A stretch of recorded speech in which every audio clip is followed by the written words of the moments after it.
ഭഗവാൻ ശിവന്റെ സുന്ദരമായ രൂപം കണ്ട് അത്ഭുതപ്പെട്ടു പോയ ഗണപതിയുടെ കഥ അറിയാമോ? ഒരിക്കൽ ഗണപതി ശിവഭഗവാനോട് പറഞ്ഞു, അച്ഛാ, ഈ ചിതാഭസ്മവും മുണ്ടമാലയും ഒക്കെ ധരിച്ചിരിക്കുന്നത് അങ്ങയ്ക്കൊട്ടും ചേരുന്നില്ല. എന്റെ അമ്മ പാർവതി ദേവി എത്ര സുന്ദരിയാണ്. പക്ഷേ അങ്ങ് എന്താണ് ഇങ്ങനെ എപ്പോഴും ഭയങ്കരമായ രൂപത്തിൽ നടക്കുന്നത്? ഒരവസരം കിട്ടിയാൽ അമ്മയുടെ മുന്നിൽ അങ്ങയുടെ മനോഹരമായ രൂപത്തിൽ ഒന്ന് വരാമോ? ഭഗവാൻ പുഞ്ചിരിച്ചുകൊണ്ട് ഗണപതിയുടെ ആഗ്രഹം സമ്മതിച്ചു.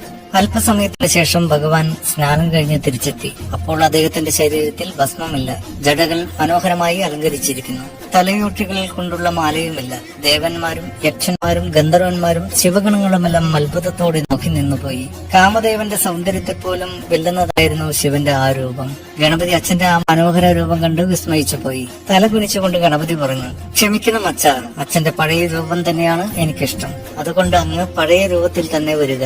ഭഗവാൻ ചിരിച്ചുകൊണ്ട് ചോദിച്ചു, അതെന്താണ് പുത്ര, നീ തന്നെയല്ലേ എന്നെ ഈ രൂപത്തിൽ കാണണമെന്ന് പറഞ്ഞത്? പിന്നെന്താണ് പെട്ടെന്ന് പഴയ രൂപം മതിയെന്ന് പറയുന്നത്?